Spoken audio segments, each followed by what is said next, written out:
BNP পন্থা যারা তাদের একটা বড় ভিত্তির জায়গা হলো যারা 2008 এবং তার আগে ভোট দিয়েছেন।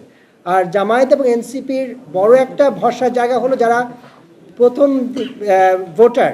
তো তাহলে এখানে কিন্তু নিরাপত্তাহীনতা একদিকে যেরকম নারী ভোট ব্যাংকে অ্যাফেক্টেড করবে, যেটা জামাতের জন্য হিতে বিপরীত হতে পারে, জামাতের জন্য একটা আশঙ্কার জায়গা হতে পারে। একইভাবে যারা বয়স্ক ভোটার তারা যদি না যায় তাহলে কিন্তু বিএনপির একটা বড় আশঙ্কার দিক রয়ে যায়। তাহলে যেই বার্তাটা সরকারের কাছে আবারও যেতে হবে সেটা হলো যে বয়স্ক ভোটার হোক, নারী ভোটার হোক, সবার জন্য একটা নিরাপদ পরিবেশ সৃষ্টি করা।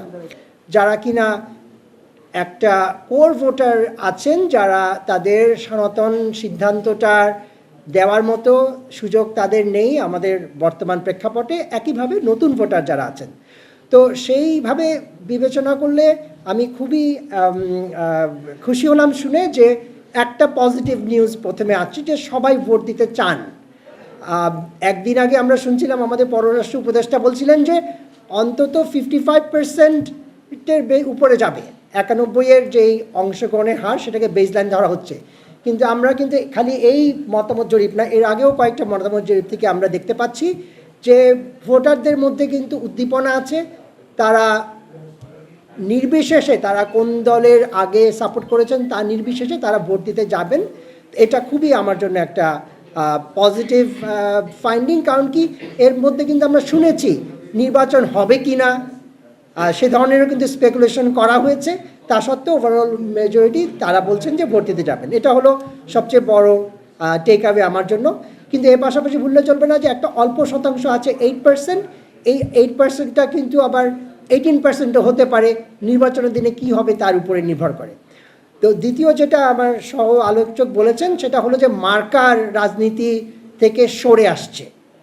হ্যাঁ, যে পার্সোনাল লেগেসি, ক্যারিশমা, এই ধরনের ফ্যাক্টরের থেকে যেটা বেশি মুখ্য পাচ্ছে সেটা দেখা যাচ্ছে হলো দরদ, কেয়ারিং অ্যাবাউট পিপল। এবং আরেকটা জিনিস আমার কাছে খুব আমার দৃষ্টি আকর্ষণ করেছে সেটা হলো যে পররাষ্ট্রনীতি। আমরা কিন্তু এমন একটা নির্বাচনে যাচ্ছি, আমাদের প্রতিবেশী দেশ ভারত থেকে প্রতি মুহূর্তে বিভিন্ন ধরনের বার্তা আসছে, কিন্তু সেরকম কিন্তু কোনো আমরা প্রতিছবি দেখছি না। যে আমরা বরঞ্চ দেখছি যে আভ্যন্তরীণ যে ফ্যাক্টরগুলো সেটার উপরে ফোকাস মনে হয়, যদি এই মতামত জরিপকে আমরা বিবেচনায় নিই, যে সেটার গুরুত্ব বেশি দেখছি কম্পেয়ার টু এক্সটার্নাল ফ্যাক্টরস বা জিও পলিটিক্স। তো এর পাশাপাশি আরেকটা জিনিস আমার দৃষ্টি আকর্ষণ করেছে সেটা হলো যে যখন আমরা জিজ্ঞেস করছিলাম যে ভোটারদের টপ প্রায়োরিটি কী হবে, তো সেখানে দেখা যাচ্ছে যে দুর্নীতি, দ্রব্যমূল্য নিয়ন্ত্রণ, এ দুটো একদম তালিকার শীর্ষে। কম্পেয়ার টু স্টেবিলিটি, সিকিউরিটি, আমরা প্রায়ই শুনতে হলো যে আগামী নির্বাচন হলো সংস্কার নাকি হলো আমাদের কন্টিনিউইটি, স্টেবিলিটি। তো সেখানে কিন্তু ওরকম কোনো বার্তা এই জরিপ থেকে আমি দেখছি না। তো সেজন্য আমার কাছে মনে হচ্ছে যে বরঞ্চ জুলাই বিপ্লবের স্পিরিটে এখানে বৈষম্য বিরোধ, কর্মসংস্থান, এই সমস্ত জিনিসগুলোর প্রতিফলন দেখছি আমরা ভোটারদের তাদের ইন্টেনশন বা প্রেফারেন্সের মধ্যে। কিন্তু সেখানে আরেকটা ছোট্ট পরিসংখ্যান যেটা আমার আলোচকরা বলেননি, যেটা দেখলাম সেটা হচ্ছে যে যারা আনডিসাইডেড ভোটার্স 8% আছেন, তো আনডিসাইডেড ভোটার্সদের মধ্যে তারা কিন্তু খুব সেন্সিটিভ অ্যাবাউট সিকিউরিটি ইস্যুস।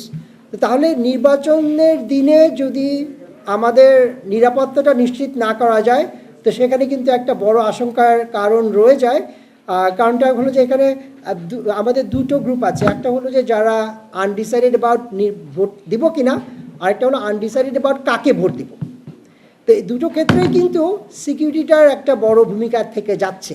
অতএব আমাদের সরকারের কাছে যে বার্তাটা আমাদের খুব শক্ত করে পৌঁছাতে হবে যে আপনারা আরও উদ্যোগী হন, সহিংসতা, নিরাপত্তা এবং নির্বাচনের দিনে সর্বজনীন অংশগ্রহণের পরিবেশটা যেন তারা নিশ্চিত করে।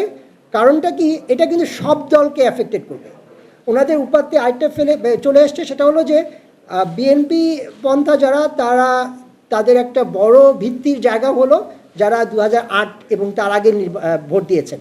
আর জামায়াত এবং এনসিপির বড় একটা ভরসার জায়গা হলো যারা প্রথম ভোটার। তো তাহলে এখানে কিন্তু নিরাপত্তাহীনতা একদিকে যেরকম নারী ভোট ব্যাংকে অ্যাফেক্টেড করবে, যেটা জামাতের জন্য হিতে বিপরীত হতে পারে, জামাতের জন্য একটা আশঙ্কার জায়গা হতে পারে। একইভাবে যারা বয়স্ক ভোটার তারা যদি না যায় তাহলে কিন্তু বিএনপির একটা বড় আশঙ্কার দিক রয়ে যায়। তাহলে যেই বার্তাটা সরকারের কাছে আবারও যেতে হবে সেটা হলো যে বয়স্ক ভোটার হোক, নারী ভোটার হোক, সবার জন্য একটা নিরাপদ পরিবেশ সৃষ্টি করা। এবং আমি শেষ পর্যায়ে আবারও বলবো যে নির্বাচনের দিনে একটা ভোটার নাগরিক হিসেবে তার সিদ্ধান্তটা কিন্তু দীর্ঘমেয়াদী যে সমস্ত ফ্যাক্টরস আমরা বিবেচনায় আনি তার পাশাপাশি সাম্প্রতিক দিনের ঘটনাবলীও কিন্তু তাকে অ্যাফেক্টেড করবে। তো সেই জন্য একদিকে যেরকম খুবই জরুরি যে রেগুলার ভিত্তিতে মতামত জরিপ করা এবং তার ভিত্তিতে সরকারকে অবহিত করা, একই পাশাপাশি সরকারেরও এটা খুবই ইম্পর্ট্যান্ট যে তারা এই ধরনের জরিপগুলোকে বিবেচনায় নেবেন এবং তার ভিত্তিতে তারা আরও সক্রিয় হবেন একটা স্বচ্ছ স্বতঃস্ফূর্ত নির্বাচন আমাদেরকে উপহার দেওয়ার জন্য। কারণ কি এটাই কিন্তু জুলাই বিপ্লবের একটা বড় দাবির জায়গা। ধন্যবাদ সবাইকে।